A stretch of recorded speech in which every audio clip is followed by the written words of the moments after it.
40절로 45절입니다. 말씀 교독을 읽도록 하겠습니다. 한 나병 환자가 예수께 와서 꿇어 엎드려 간구하여 이르되 원하시면 저를 깨끗하게 하실 수 있나이다.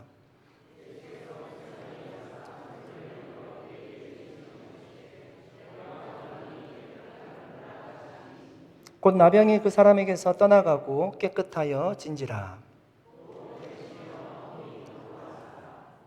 이르시되 삼가 아무에게 아무 말도 하지 말고 가서 내 몸을 제사장에게 보이고 내가 깨끗하게 되었으니 모세가 명한 것을 드려 그들에게 입증하라 하셨더라. 이를 많이 전파하여 널리 퍼지게 하니 그러므로 예수께서 다시는 드러나게 동네에 들어가지 못하시고 오직 바깥 한적한 곳에 계셨으나 사방에서 사람들이 그에게로 나오더라. 아멘. 잠깐 기도하겠습니다. 하나님 아버지 감사드립니다. 예수님의 손만 바라보았던 수로보니게 여인처럼 주님 우리에게 부스러기 은혜라도 주셔서 큰 감동과 변화가 있는 시간 되게 하옵소서. 성령님 이 시간 우리의 마음을 만져주시기를 간절히 기원하올 때 예수님의 이름으로 기도드립니다. 아멘. 여러분 인싸라는 말을 들어보셨습니까? 한 번쯤은 아마 다 들어보셨을 거라고 생각이 듭니다. 여러분은 인싸이십니까? 인싸는요, 영어의 인사이드의 준말입니다. 사람들이 누구를 인싸라고 하는가 하면 인기 있는 사람, 주목받는 사람, 사람들을 이끌어가는 사람, 또 어떤 미팅에 들어가면 관계가 좋은 사람, 그런 사람을 인싸라고 합니다. 많은 사람들이 인싸가 되기 위해서요, 자신의 SNS를 활용해서 많이 주목받고자 합니다. 좋은 음식 먹은 것, 쇼핑한 것, 또 어디 여행 간 것, 관람한 것 이런 거 올리면서요 사람들에게 주목받으려고 합니다. 많은 상담학자들이 얘기를 하기를 사람들은 사랑받고 누군가 나를 이렇게 좋아한다는 느낌, 또 주목받고 있다는 느낌을 받을 때 행복하다고 합니다. 그래서 인싸가 아마 되려고 할 겁니다. 그런데 지나치게 여러분 인싸가 되려고 하다 보니까 온갖 부작용이 일어납니다. 인기를 얻으려고요 남을 속이는 일들이 많이 일어나고 사람들을 다 만족하려고 하니까 거기에서 오는 압박감이 있다고 합니다. 그리고 시기와 질투의 대상이 될 수 있습니다. 여러분 예수님은 어떨까요? 예수님은 인싸였을까요? 우리가 말씀을 보아오지만 예수님 주변에 굉장히 많은 사람들이 있었습니다. 예수님이 가면 수많은 사람들이 예수님을 따랐습니다. 그러니까 그런 모습을 보면 예수님이 인싸였다고 할 수 있을 겁니다. 그런데 더 많은 부분들은요, 예수님의 아웃사이더, 아싸의 모습이 훨씬 더 많습니다. 예수님은 주류 사이에 들지를 못했습니다. 그러니까 예수님이 의도하지는 않았지만 예수님은 대제사장, 종교 지도자들, 산헤드린 공의회, 바리새인 서기관들과 가깝지를 못했습니다. 늘 논쟁적인 사이에 있었습니다. 그리고 예수님은 사람들이 많이 모이는 곳에서요 홀로 피하여서 광야로 나가셨고요 산에 올라가셨습니다. 스스로 아웃사이더의 삶을 선택을 하신 겁니다. 그러니까 여러분 예수님의 삶을 통해서 우리가 알 수 있듯이 인싸가 꼭 좋은 것만도 아닙니다. 너무 인기에 집착한 삶을 살 필요가 없다는 얘기입니다. 연애할 때는 여러분 인싸의 남자친구가 좋다고 합니다. 많은 사람들에게 인기가 있고 주목을 받으니까요 당연히 좋을 겁니다. 그런데 결혼을 하면 아싸의 남편이 좋대요. 왜냐하면 인싸는 너무 바쁘기 때문에 가정에 소홀하게 된다고 합니다. 여러분 직장을 찾는 분들 아니면 학업 가운데 있는 학생들이요 인싸이면 아마 미래가 없을 겁니다. 자기 혼자 준비하는 시간이 있어야 되겠죠. 아웃사이더의 삶을 선택해야 될 겁니다. 저는 여러분 그리스도인의 삶이요 원래 태생적으로 아웃사이더의 삶이었어요. 성령이 임하시고 초대교회가 세워질 때요 그 종교는 세상의 중심이 아니었습니다. 늘 변방에서 기도하던 곳이 교회였고 성도들이었습니다. 우리에게요, 아웃사이드의 삶이 반드시 있어야 된다는 것. 지난주 말씀을 우리가 돌아보면 광야로 나가는 삶, 한적한 곳에서 기도하는 삶이 우리에게 있어야 된다는 겁니다. 그 시간을 통해서 우리는 하나님을 만나게 돼요. 영적으로 성숙한 시간이 바로 그 시간이에요. 스스로 아웃사이더의 삶을 선택하셨던 예수님과 같이 우리는 그 삶을 선택을 해야 됩니다. 여러분, 우리가 인생의 삶을 살려고 노력하다 보면 인기에 영합하게 되고 보이는 화려함에 우리의 삶을 맞추게 될 겁니다. 그렇지 않고 주님과 독대하는 광야의 삶을 살아갈 때 우리의 내면에 하나님이 주시는 진정한 은혜로 채워질 것입니다.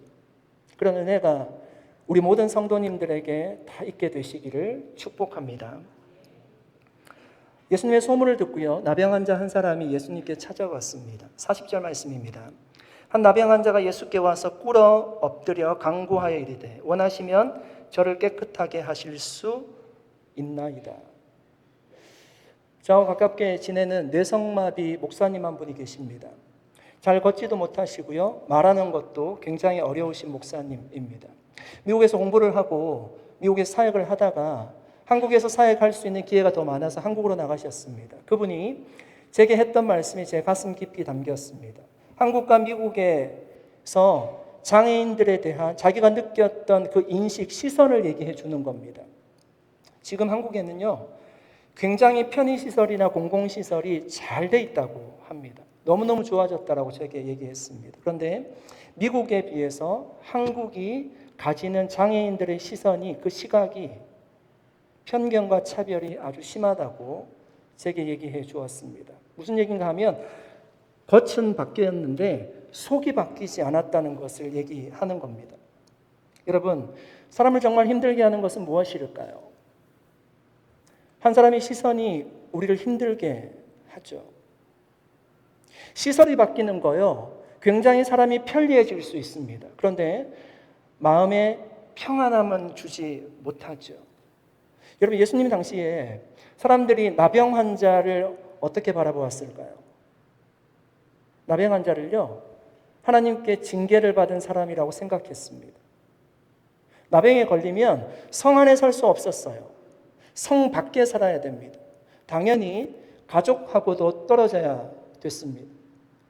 사람들이 지나오면요, 입술을 가리고 이게 전파되지 않도록 부정하다 외쳐야 됐습니다. 여러분, 자신을 향해서 부정하다 외치는 그 마음이 어떠했을까요? 허락을 받지 않고 성 안에 들어갔다가 사람들의 눈에 띄면 돌에 맞아 죽을 수도 있습니다. 예수님 당시 나병 환자들을요, 사람들이 다 이렇게 생각했습니다. 그러니까 그 시선을 고스란히 받으며 살아가는 나병 환자들의 마음이요, 어떠했을까요? 여러분, 지금 예수님은 복음을 전하기 위해서 갈릴리 전역을 다니고 계세요. 성 밖에 나와서 성을 이동하는 중에 있었을 것입니다. 그때 나병 환자 한 사람이 예수님께 나아옵니다. 여러분, 이것은요, 굉장한 용기가 필요한 겁니다. 나병 환자들은 사람들이 오면 스스로 자신은 피할 존재예요. 사람 곁으로 갈 수 없어요. 그런데 그가 나병을 가지고 있으면서 예수님이 보이니까요, 예수님께 걸어가고 있어요. 여러분, 지금 예수님 주변에는 예수님만 있는 것이 아니에요. 제자들도 있고요, 예수님을 따르는 사람들이 있습니다. 여러분, 한번 상상해 보십시오. 지금 반대편에서 나병 환자가 예수님께 걸어오고 있습니다. 옆에 있던 사람들이 어떻게 행동했을까요? 우리가 보는 제자들은 말렸든지 아니면 그 자리를 피했을 것입니다. 왜냐하면 나병에 접촉하는 사람들은 모두 다 부정하다고 여겨졌기 때문이에요. 아마 예수님과 그가 독대했을 수도 있습니다. 아니면 사람들이 많았기 때문에 예수님이 쉴 때, 제자들이 옆에 있지 않을 때, 그때 나병 환자가 조용하게 예수님께 나아갔을 수도 있을 겁니다. 그 나병 환자가 예수님께 꿇어 엎드려 간절히 간구했습니다. 원하시면 저를 깨끗하게 하실 수 있나이다. 여러분, 얼마나 간절했을까? 얼마나 절박한 외침입니까? 꿇어 엎드려 간구했어요. 그는 예수님이 원하시면 나병이라도 고칠 수 있다는 믿음이 있었다는 겁니다. 여러분, 우리는 이 나병 환자의 나병이 어느 정도로 심했는지는 알 수 없습니다. 당신은 사람들이 가지고 있던 피부 질환도 나병으로 취급했다고 합니다. 그럼 단순한 피부 질환인지 아니면 신체의 일부가 떨어져 나갈 정도로 심한 나병을 가지고 있었는지는 우리가 알 수 없어요. 그런데 중요한 것은 무엇인가 하면요, 그 나병 환자가 모든 사람들이 다 알 수 있을 정도로 나병을 가지고 있었다는 거예요. 그 나병을 가지고 있었기 때문에 성 밖에 살고 있었다는 겁니다. 그 나병 때문에 격리되어서 여러분 살아가면서 그가 받았을 고통은 이루 말할 수 없을 겁니다.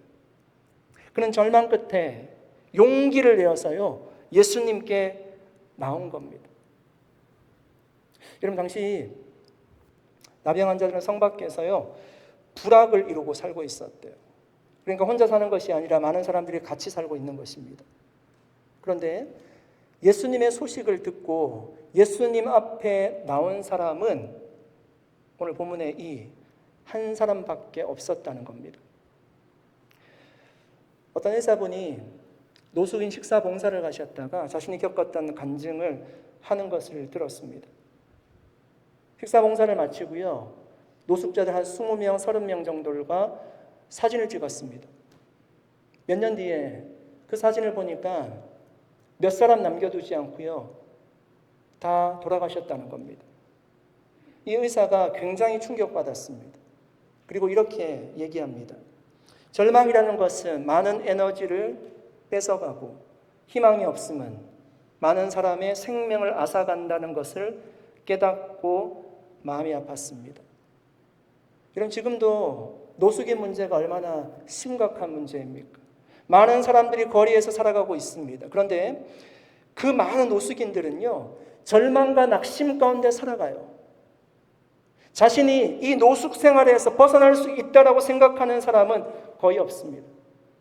내가 여기에서 벗어나서 정상적인 생활을 할 것이라고 희망을 가지는 사람은 거의 없다는 거죠. 나병 환자들이 불악을 이루고 살아가고 있습니다. 지금 갈릴리 전역에 퍼진 소문이 있습니다. 예수가 치료자라는 소문이에요. 다 들었어요.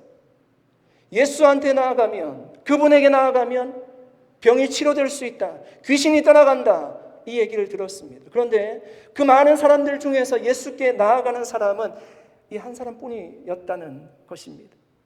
모든 사람들이 여러분 절망 가운데 있다라고 절박하지 않아요. 노래 가지 않는 사람도 많습니다. 여러분, 지금도 마찬가지입니다. 예수가 그리스도라는 사실을 많은 사람들이 알고 있습니다. 그런데 예수님께 나오는 사람은 소수입니다. 교회를 다니는 분들 중에도 영적인 절망감과 무기력함에 빠져 있는 사람들이 얼마나 많이 있습니까?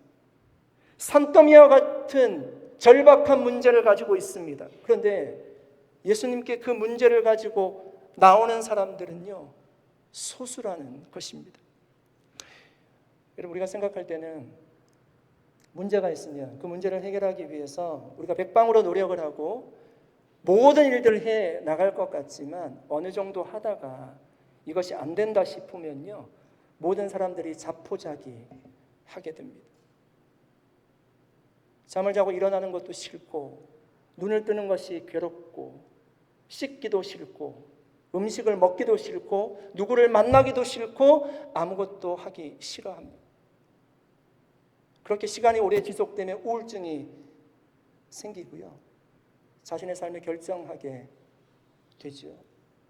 사랑하는 여러분, 치료는 예수님께 나아갈 때 시작이 되는 줄로 믿습니다. 여러분, 용기를 내서 나아가야 돼요. 나병 환자가 그냥 나아간 거 아닙니다. 여러분, 돌에 맞을 수도 있고요, 사람들에게 침뱉음을 당할 수도 있어요. 여기 오지 말라고 얘기할 수도 있습니다. 그건 모두 뚫고 나가는 거예요. 그때 그 한 사람이 치료가 임한 것이 아닙니까? 여러분, 주님이 왜 나오라고 하셨습니까? 주님이 나병 환자들이 살고 있는 그 부락에 들어갈 수도 있잖아요. 그 마을로 들어갈 수도 있잖아요. 그런데 나오는 자를 주님은 치료하십니다. 문제를 가지고 주님 앞에 나오는 자를 하나님이 치료하신다는 말씀입니다. 41절 말씀입니다. 예수께서 불쌍히 여기사 손을 내밀어 그에게 대시며 이르시되 내가 원하노니 깨끗함을 받으라 하시니.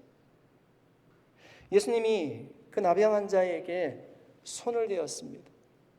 이런 손을 대었다는 것이 내가 지금 만지기 힘드니까 옷가에 손을 살짝 대었다 이런 의미가 아닙니다. 나병 환자에 살짝만 대어도 자신도 부정하게 되는 겁니다. 예수님 다 알고 있습니다. 여기서 손을 대었다는 얘기가요, 만지다, 껴안다는 뜻이 있어요. 그러니까 살짝 이렇게 만진 것이 아니에요. 손을 댄 것이 아니라 환부를 만졌다는 거예요. 그리고 그 사람을 안았다는 말씀입니다. 여러분, 예수님은요, 말씀으로 바람과 바다를 잔잔하게 하신 분이세요. 말씀으로 나사로를 살리셨습니다. 그 예수님이요, 말씀으로 나병을 고치지 못할까요? 아니요, 고칠 수 있을 겁니다. 그런데 예수님은 말씀으로 고치지 않고요, 그 나병 환자의 환부를 만지시고요, 그 나병 환자를 안았다는 겁니다. 왜 그렇게 했을까요? 자신이 부정해짐에도, 그것을 알매도 왜 그렇게 했을까요? 저는 다쳐서 3년이나 병원 생활을 했습니다. 힘든 시간이었지만 여러분, 보이는 병은요, 수술하고 회복이 되면 괜찮습니다. 더 큰 병은 보이지 않는 병이에요. 마음의 병이에요. 부모로부터 받은 학대, 성적인 학대, 그루밍 범죄, 스토킹, 가스라이팅, 이런 폭력으로 받은 정신적인 문제, 마음의 문제는요, 훨씬 더 큰 문제이죠. 나병 환자의 문제는 보이는 나병보다 이런 사실은 보이지 않는 마음의 상처가 훨씬 더 클 겁니다. 예수님은 굳이 손을 대지 않아도 그 나병을 고칠 수 있었지만 그를 안으신 것은 내가 너를 얼마나 사랑하는지를 보여주시고자 하셨을 겁니다. 여러분, 평생에 나병 환자가 누구에게 한번 안겨봤을까요? 아무도 그를 안아주지 않습니다. 예수님이 그를 안아주셨습니다. 여러분, 혹시 나병 환자를 보신 적이 있으십니까? 없으시면 없으시다고 말씀해 주십시오. 저는 나병 환자들이 사는 촌이 있는 도시에 살았습니다. 학교를 갈 때도 나병 환자를 보고요, 시장에 갈 때도 나병 환자를 보고, 버스 정류소에서도 나병 환자를 보았습니다. 어릴 때 제가 봤기 때문에 나병 환자를 볼 때마다 굉장히 무서웠습니다. 그런 나병 환자를요, 아시는 분들은 그분들에게 손을 대는 것, 그분들이 안는 것이 얼마나 어려운지를 아실 겁니다. 여러분, 예수님이 보시는 한 사람에 대한 가치는요, 바깥에 있는 것이 아니에요. 외모에 있는 것이 아니에요. 비록 몸이 병들고 불구가 되었을지라도, 온몸에 나병이 발했을지라도요, 그 사람의 영혼은 더없이 가치가 있는 거예요. 아무도 예수님이 만져주지 못할 정도로 혐오스러운 사람은 없다는 것입니다. 41절 말씀 한번 읽어보겠습니다. 같이 한번 읽어보겠습니다. 예수께서 불쌍히 여기사 손을 내밀어 그에게 대시며 이르시되 내가 원하노니 깨끗함을 받으라 하시니. 여러분, 예수님은요, 그를 불쌍히 여기셨어요. 여기서 불쌍히 여기셨다는 말이 다른 사본에서는요, 이게 노하다, 화내다 이렇게 기록이 되어 있습니다. 아니, 예수님이 나병 환자가 자신에게 나왔을 때에 화를 냈다는 겁니다. 그러니까 왜 화를 냈을까, 예수님이? 아니, 나병 환자가 나왔기 때문에 기분 나빠서 화를 냈을까요? 그가 나에게 접촉을 하면 내가 부정하게 되기 때문에 화를 냈을까요? 여러분, 하나님은 하나님을 사랑하고 이웃을 사랑하라고 말씀하셨습니다. 그런데 당시의 사람들은요, 나병 환자는 사람 취급을 하지 않았어요. 성 밖에 내버린 사람입니다. 아마 저는 예수님이 화를 내신 것이 그 사람들을 향한 화가 아니었을까 생각합니다. 당시 사회와 종교를 향한 분노였을 겁니다. 여러분, 사람들은 그렇습니다. 나병 환자의 아픔을 이해하려고 노력하지 않아요. 정죄할 뿐이에요. 더 상처를 줄 뿐입니다. 오늘날도 마찬가지입니다. 사람들이 어떻게 여러분 우리의 마음을 다 이해할 수 있습니다. 아무도 우리의 마음을 다 이해하지 못합니다. 사랑하는 여러분, 예수님은 우리의 보이는 병뿐만 아니라 보이지 않는 마음의 질병도 치료하시는 분이심을 믿습니다. 이런 사람들은 부정한 나병 환자에게 손이 닿으면 자신이 부정해졌어요. 그런데 예수님께는요, 반대 현상이 일어납니다. 예수님이 나병 환자의 환부에 손을 대고 안으셨는데 예수님이 부정해지는 것이 아니라 그 나병 환자가요, 깨끗함을 받았다라고 얘기합니다. 여러분, 오늘 말씀을 보십시오. 나병 환자가 깨끗함을 받았대요. 이 말이 어떤 말인가 하면 나병에서 좋아졌다는 것을 얘기하는 것이 아니에요. 나병에서 새 것이 되었다는 거예요. 뭔가 하면 온전하게 치유함을 받았음을 말하는 표현입니다. 사랑하는 여러분, 주님은 우리의 아픔을 알고 계십니다. 내 안에 울고 있는 자아가 있다는 것도 알고 계시고 숨기고 싶은 아픔이 있다는 것도 알고 계세요. 그 아픔, 여러분, 그 슬픔, 그 좌절, 그 상처, 그 괴로움, 그 절망, 주님께서 치료하십니다. 아무도 만나기 싫어서 정오에 해가 내리쬐는 사막에 물을 따라 나온 여인을 주님이 만나셨습니다. 그 여인은 사마리아 여인이었고 예수님은 유대인입니다. 유대인과 사마리아인은 상종을 하지 않아요. 대화를 하지 않습니다. 그런데 예수님 대화하시면서 그녀의 아픔을 다 알고 계셨습니다. 그녀가 5명의 남편이 있다는 것도 알고 계셨습니다. 말씀으로 그 마음의 상처를 주님이 치료하십니다. 그 이후에 그녀는 마을로 뛰어들어가서 자기가 몰래 조용히 나왔던 그 마을로 뛰쳐들어가서 내가 메시아를 만났노라고 선포하죠. 마음의 상처가 온전히 치유되었다는 겁니다. 사람들에게 손가락질을 당하던 세리삽개오를 주님이 만나셨습니다. 가늠한 여인을 만나셨습니다. 다 마음의 상처가 있던 분들이에요. 그들을 만나서 주님이 치료하셨습니다. 제가 한동안 정말 많이 부르며 은혜 받은 찬양이 있습니다. 제가 용기가 나지 않아서 그냥 읽어드리겠습니다. 마음이 상한 자를 고치시는 주님, 하늘의 아버지, 날 주관하소서. 주의 길로 인도하사 자유케 하소서. 새 일을 행하사 부흥케 하소서. 의에 줄이고 목이 마르니 성령의 기름 부어소서. 의에 줄이고 목이 마르니 내 잔을 채워주소서. 사랑하는 여러분, 마음의 상처와 아픔이 있으십니까? 주님만이 우리의 마음의 상처를 치료하시고 회복시켜 주시고 마음의 부흥을 허락해 주실 줄로 믿습니다. 예수님 안에서 치유를 받은 사람은요, 과거를 얘기하는 것이 부끄럽지가 않습니다. 그러니까 이걸 오픈할 수 있다는 것은 마음에 있는 상처가 치료되었음을 얘기하는 겁니다. 우리 모두 다 상처를 가지고 사는 인생이지만 그 상처를 나병 환자처럼 하나님께 가지고 나아갈 수 있어야 됩니다. 절망과 좌절 속에 아무도 보지 못하도록, 아무도 접근하지 못하도록 꽁꽁 숨겨 사는 인생이 아니라 우리 치유자 되신 하나님께 가지고 나아가면 치료받을 수 있습니다. 그렇게 주님 앞에 나아갈 때 예수님이 우리를 따뜻하게 안아주시고 깨끗하게 온전하게 치료해 주실 줄로 믿습니다. 예수님은 나병 환자를 치료하시고 그에게 엄히 경고하셨습니다. 44절 말씀입니다. 이르시되 삼가 아무에게 아무 말도 하지 말고 가서 내 몸을 제사장에게 보이고 내가 깨끗하게 되었으니 모세가 명한 것을 드려 그들에게 입증하라 하셨더라.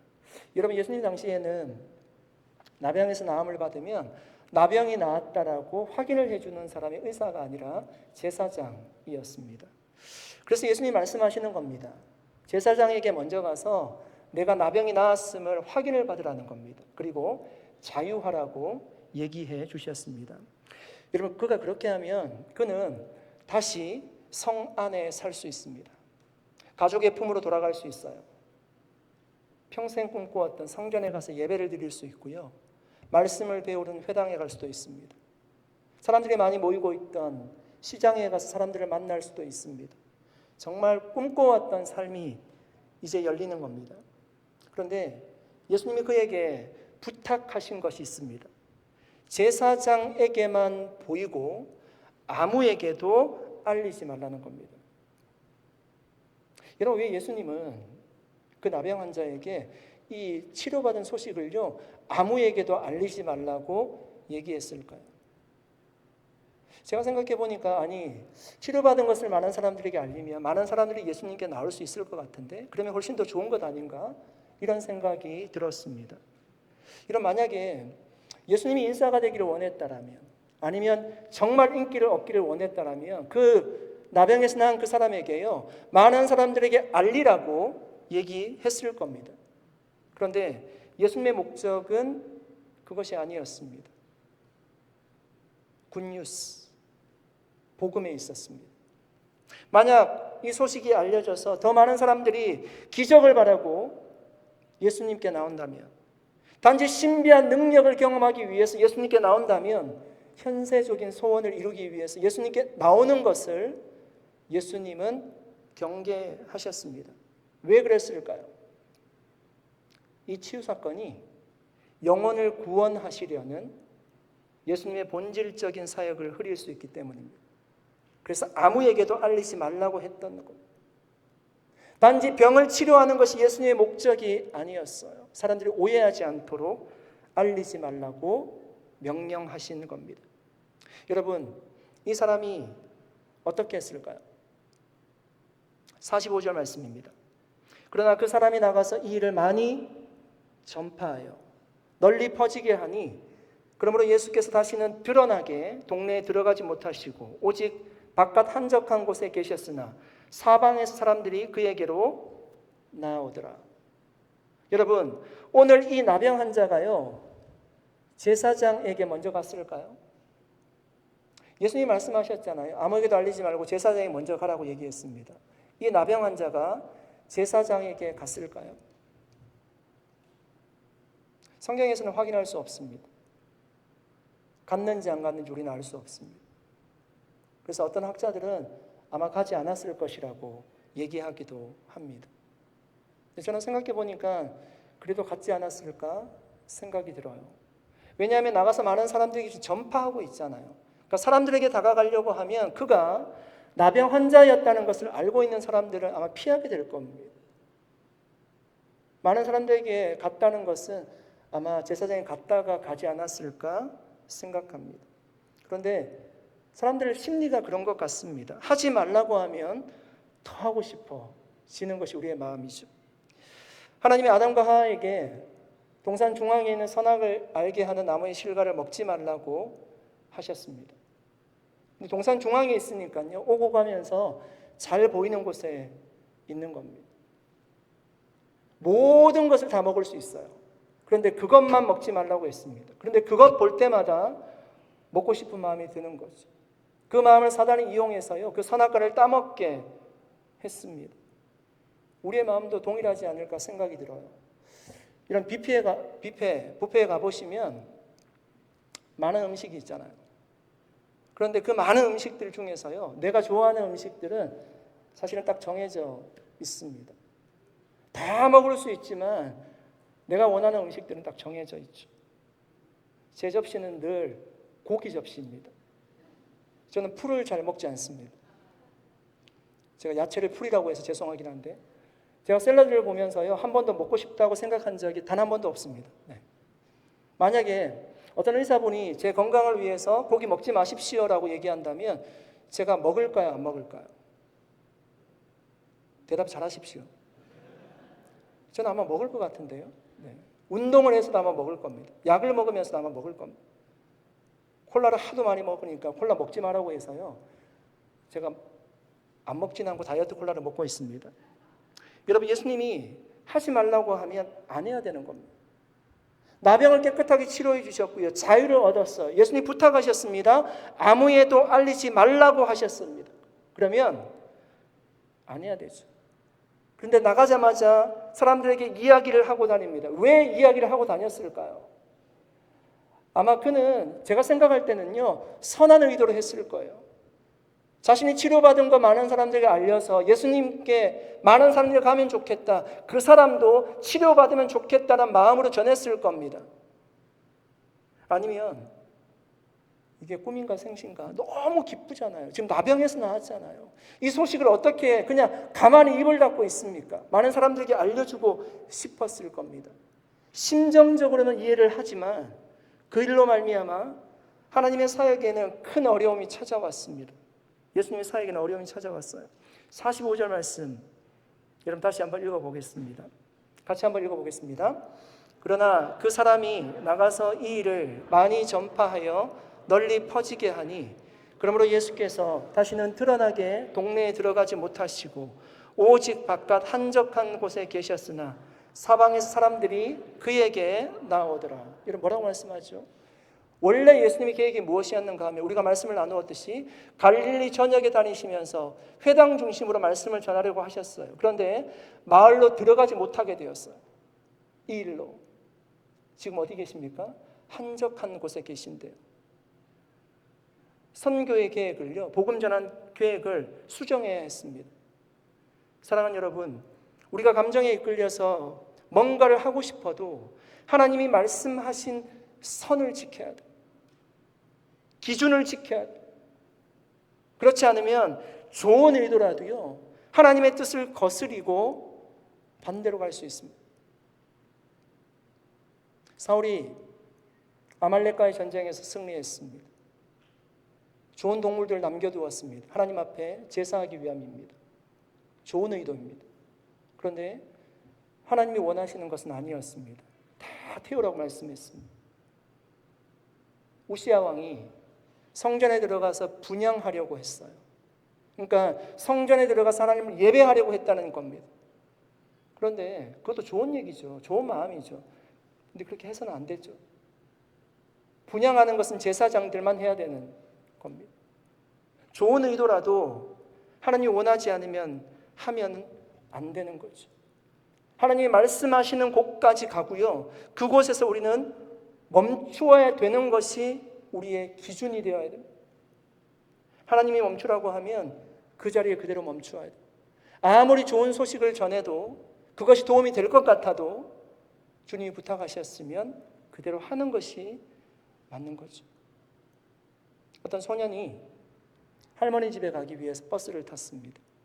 타기 전에 엄마가 얘기하는 겁니다. 절대로 내려서는 안 되고 끝까지 종착역까지 가야 된다. 소년이니까 중간에 유혹이 너무 많아요. 놀이동산도 지나가고 여기서도 내리고 싶고, 조금 더 가다가 배가 고프니까 식당 앞에서 내리고 싶고, 장난감 파는 가게 앞에 지나갈 때 여기서도 내리고 싶고. 내리면 어떻게 되는 겁니까? 길을 잃어버리죠. 끝까지 어머님의 말을 듣고 가야 되는 거죠. 우리도 우리의 삶의 기준은 내 생각이 아니라 하나님 말씀하시는 곳까지 가는 것이 우리의 삶의 기준이 되어야 되는 줄로 믿습니다. 이제 말씀을 정리하겠습니다. 여러분, 이 사진 한번 보실래요? 사람들의 머리에 뭐가 있는지를 한번 보십시오. 이렇게 적혀 있습니다. The biggest asset in the world is your mindset. 세상에서 가장 큰 자산은 우리의 마인셋이라는 것, 마음가짐이라는 얘기입니다. 여러분, 우리의 마음에 무엇이 있는지가 중요합니다. 어떤 사람 마음에 비가 오기도 하고요, 어떤 사람은 무거운 짐을 지고 살기도 합니다. 신발에 눌려서 사는 사람이 있어요. 마음이 눌려서 사는 거예요. 누구에게 짓밟혀서 사는 것입니다. 책을 읽고 사는 사람들이 있어요. 연구하면서 고생 끝에 사는 사람이에요. 자녀의 문제로 짓눌린 인생을 살기도 합니다. 그런데 가장 앞에 있는 남자는요, 그 머리에 꽃이 피어 있습니다. 사랑하는 여러분, 예수님은 우리의 마음의 병을 치료하십니다. 육신의 병보다 더 고통스러운 마음의 병이 치료되면 우리의 마음에 여러분 꽃이 필 수 있습니다. 그 꽃밭에 주님이 함께 하십니다. 그 꽃밭에서 우리는 영혼의 안식을 누릴 수 있습니다. 여러분, 나병 환자들과 같이, 나병 환자와 같이 우리가 주님께 용기 있게 나아가 마음의 질병이 치료되고 정말 우리의 마음에도 꽃밭이 임할 수 있기를 예수 그리스도의 이름으로 간절히 축복합니다. 기도하겠습니다. 살아계신 하나님, 감사합니다. 하나님, 오늘도 우리에게 주신 말씀 우리의 마음에 담습니다. 아무도 주님 앞에 나아가지 않을 때 주님 앞에 나아갔던 그 나병 환자의 용기를 본받습니다. 원하시면 나를 깨끗하게 할 수 있습니다. 그런 믿음으로 나아갔습니다. 하나님, 우리도 주님 앞에 그렇게 나아가게 하여 주셔서 우리의 질병이 치료되게 하여 주시고, 특별히 마음에 있는 모든 아픔과 상처가 다 치료되고 우리의 마음이 꽃밭이 될 수 있도록, 영혼의 꽃밭이 될 수 있도록 은혜를 베풀어 주시옵소서. 감사드리옵고 예수님의 이름으로 기도드리옵나이다.